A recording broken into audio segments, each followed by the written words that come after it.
My name is Emily Wright, and today we're going to be discussing Down syndrome in preschool age children. So, Down syndrome is a chromosomal condition known as a trisomy, which basically means that one of the cells possesses an extra 21st chromosome, and there's some different ways that this can take place that we'll discuss in a few slides. Down syndrome affects the development of the child in utero and can cause mental and physical differences compared to non-Down syndrome children. Down syndrome can cause health problems such as hearing, ear infections, eye diseases, sleep apnea, which is when you temporarily stop breathing when you sleep, heart defects from birth on, and a high risk of infections and illnesses turning into severe health conditions.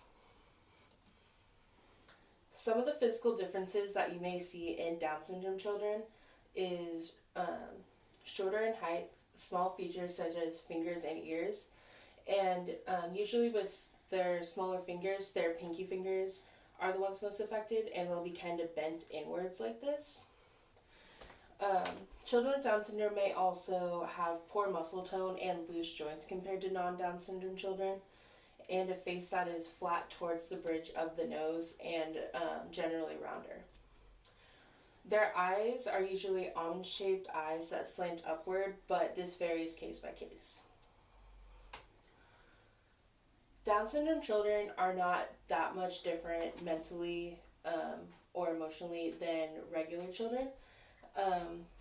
They might have a lower IQ in some cases, and they're generally slow to speak and sometimes have behavioral related issues, but these don't differ that much from non-Down syndrome children. So there are 3 forms of Down syndrome. The first one is trisomy 21, and this is when each cell in the body has 3 separate copies of chromosome 21 instead of the usual 2. The second is mosaic Down syndrome, and this is when some cells have 3 copies of chromosome 21, but other cells have the typical 2 copies. With this variation, there's also a possibility for less physical appearance of the condition, but that varies case by case. The last form is translocation Down syndrome, and this is when there's a partial or whole extra chromosome 21, but it's attached to a different chromosome rather than being a separate chromosome. So 1 in 700 babies born in the USA every year will have Down syndrome. 95% of these statistics are born with the trisomy 21 variation. 3% are born with the translocation Down syndrome, and 2% are born with mosaic Down syndrome. There's no real one cause of what causes Down syndrome because there's a lot of factors that contribute to it that you can't really pin down what one caused it. One of the most talked about ones is that women who become pregnant over the age of 35 are more likely to have Down syndrome children.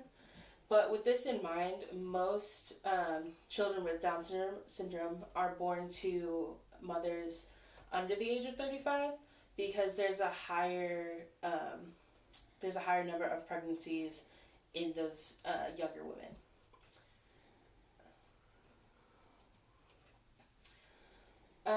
So to diagnose Down syndrome, prenatal testing is the most common way. And there's multiple ways you can do this, but no testing prior to birth will uncover the true causes and expectations of how the child will handle that diagnosis later in life. So the first test that's done on a woman when she becomes pregnant is a screening test. And this is done to see if the infant is going to have a higher or a lower chance of having Down syndrome. But it's not an absolute diagnosis. So if the test comes back that the infant has a higher chance of having Down syndrome, then they're going to move on to the second test in some cases. and this is called amniocentesis. Um, and this is when they um, take some of the amniotic fluid from the womb and test it to see if it contains those chromosomal deficiencies that cause Down syndrome. Um, but this can be risky for the mother and the baby. So 2% of people who have gone through this testing have had miscarriages. Um, and it isn't something you have to do. So if you get the screening test back that says your child has a higher chance of having Down syndrome, you could just not risk having the amniocentesis procedure. Um, but that's kind of a case by case, family to family decision. Um, Hearing and vision tests are recommended for children with Down syndrome every 6 months after they're born. And monitoring of heart related issues is crucial to their safety, just because it can have severe health consequences. The other biggest risk of children with Down syndrome is the likelihood of just common colds turning into severe illnesses.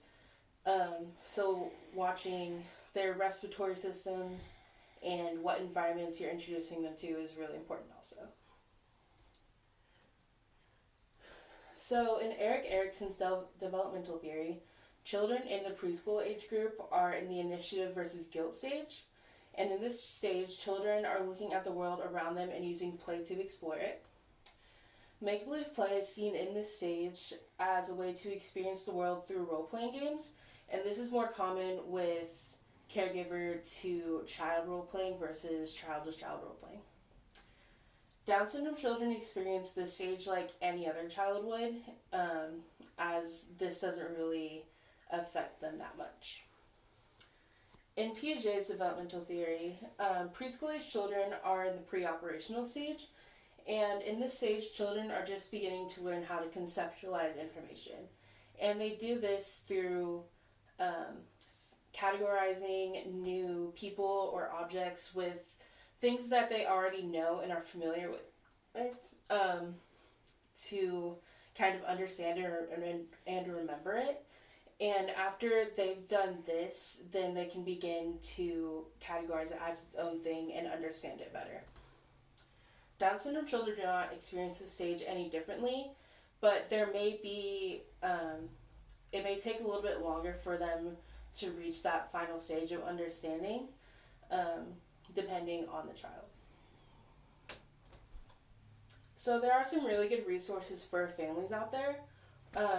One of my favorite resources for families with a child with Down syndrome is The Other Kid by Lorraine Donlin.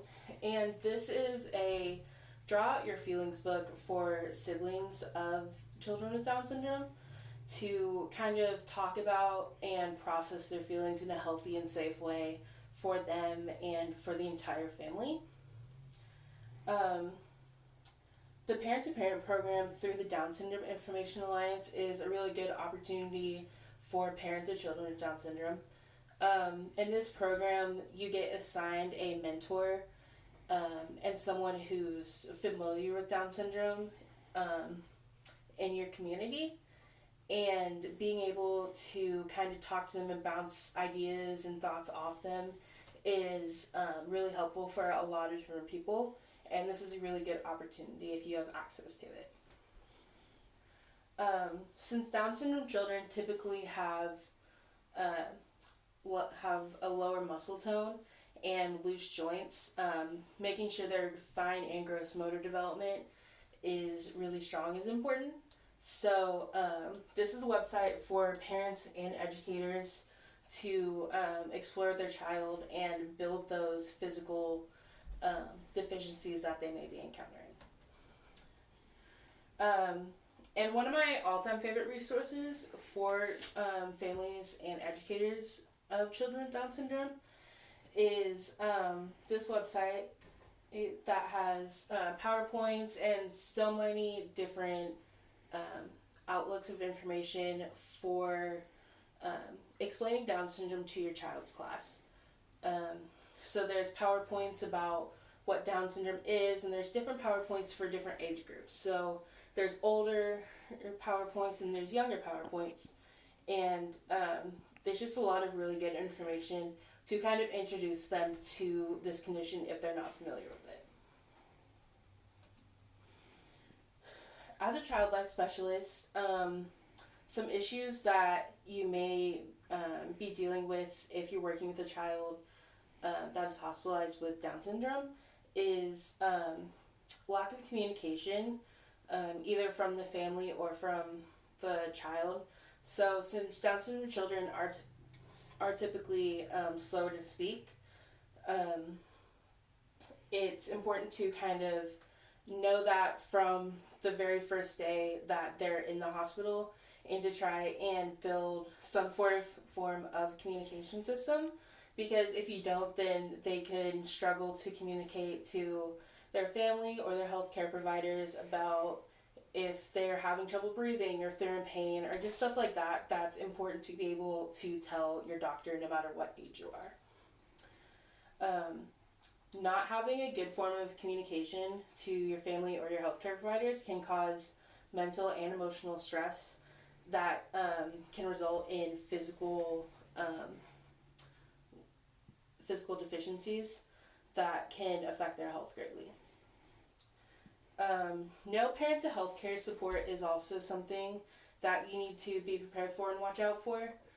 So if the parents are not very educated on their child's condition, or maybe just not being as careful about the environments that they're letting their child be in, it's important to be able to diagnose that and be able to give them resources to try to help them keep their child as healthy as possible. And then finally, stressors that cause strain on the child and the family due to at home or in school or just anything can really affect their physical health. So being able to diagnose this and address it with the family and the doctors is going to be important as well.